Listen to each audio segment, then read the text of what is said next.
Hello, it's your favorite sports Unc here. Don't forget to hit that subscribe button to join the fastest growing community on YouTube. Remember, Nightcap doesn't happen without you. So please subscribe or you're going to make Ocho cry. Thoughts and prayers go out to Major Leaguer Hall of Famer Rickey Henderson, passed away today at the age of 65. Rickey obliterated the record book, owning the all-time stolen base record of 1406, which is 468 more stolen bases than the all-time great of Lou Brock, who held the record at 938 for a dozen years before Henderson passed him in 1991.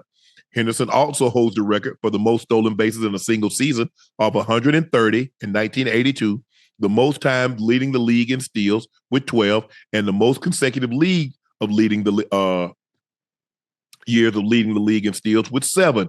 And at 39 years of age in 1998, Rickey Henderson became the oldest player in history to lead the American League in steals with 66.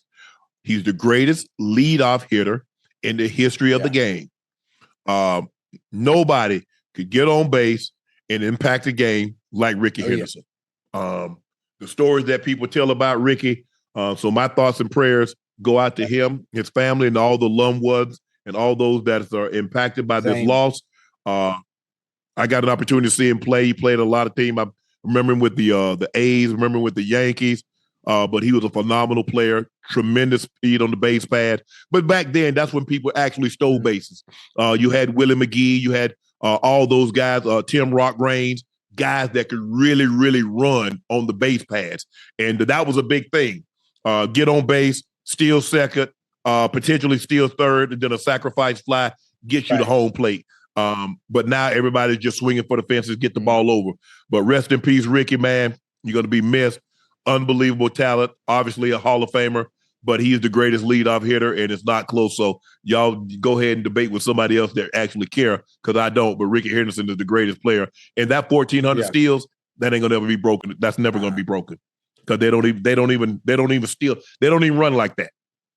I mean, think about it. The man held 100. Think about it. We're talking about Shohei, who had 58 steals or 60 steals. Rickey had 130 steals. That's crazy. He had wheels, but those guys back then, they could really, really run. De La Cruz, Ellie De La Cruz from the Cards. Not Cards, the Reds. The Reds.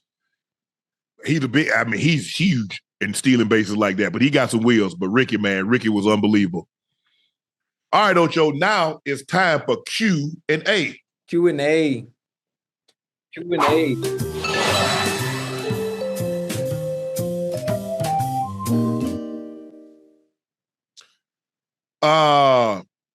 Need all that.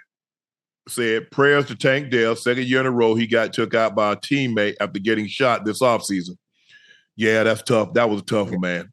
It's always tough.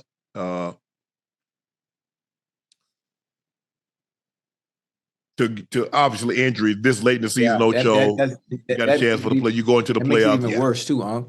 When you get injured, if anything, you never want anybody to get injured. But if it's gonna happen, let's let it happen early in the season. So then your recovery time. Give me an opportunity to come back. So you're able to be ready for training camp or be ready for the start of the season, man. So I hate this for Tank. 2 years in a row. I'm not sure what the severity of the injury is. Did you hear anything yet? I haven't heard anything. Do we got any reports? I mean, yeah, but if you think about it, Ocho, the amount of time that it took to get him up and how he left the field, we know this. We don't know what the injury is, but we know he's not coming back this year. Yeah. Yeah, he's in the hospital, Ocho. Man. That's crazy. So that's not good. So, Tank, I just want you to know we're praying for you, bro. Wish you a speedy recovery. Was having a real good season, and unfortunately, that's happened to you. So, but just want you to know the Nightcap family here, we're definitely thinking about you, and our thoughts and prayers go out to you. Angie Carr said, Josh's division is his butt. Same way y'all downplay Lamar's performance against the Giants, keep that same energy when Josh playing bum competition. I'm trying to think. Who made the playoffs last year when Lamar won the MVP? Who went in that division? So did Pittsburgh make the playoffs last year? Did Cleveland make the playoffs last year?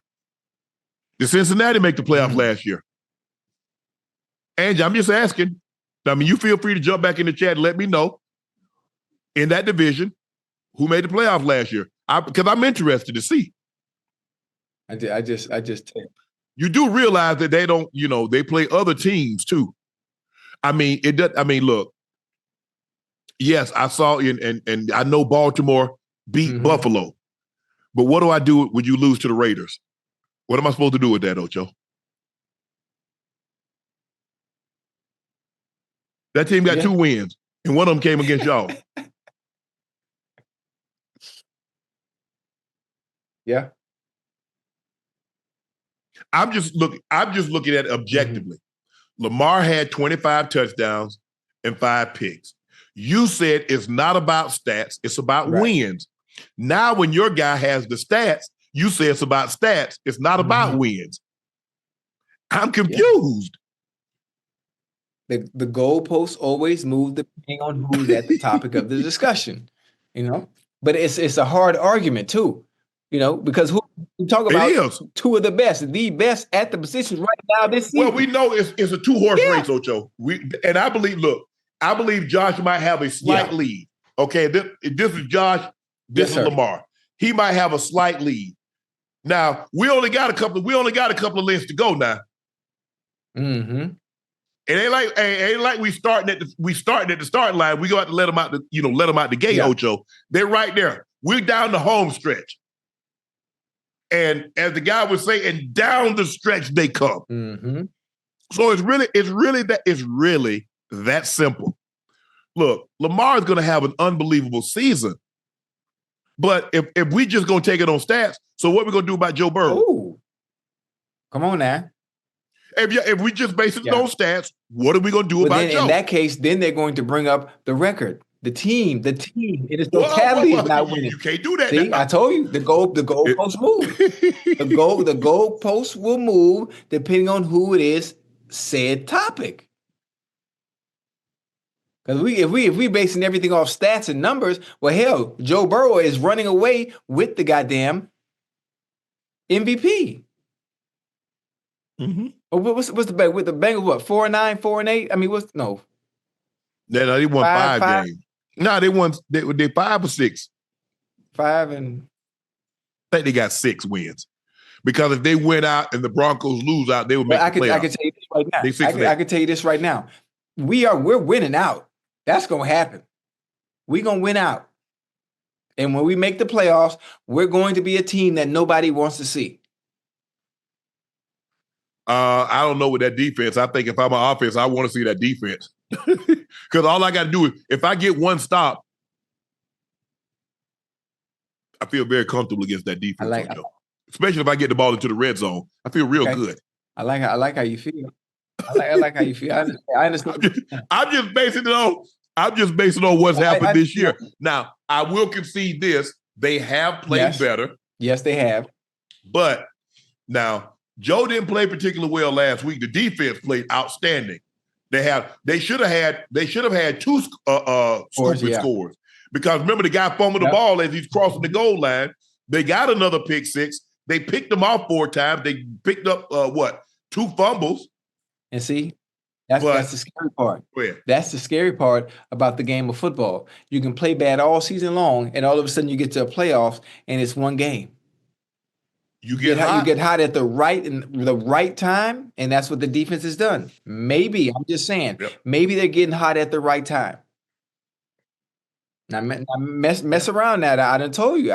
Listen, I'm not a conspiracy theorist. I don't believe in fairy tales.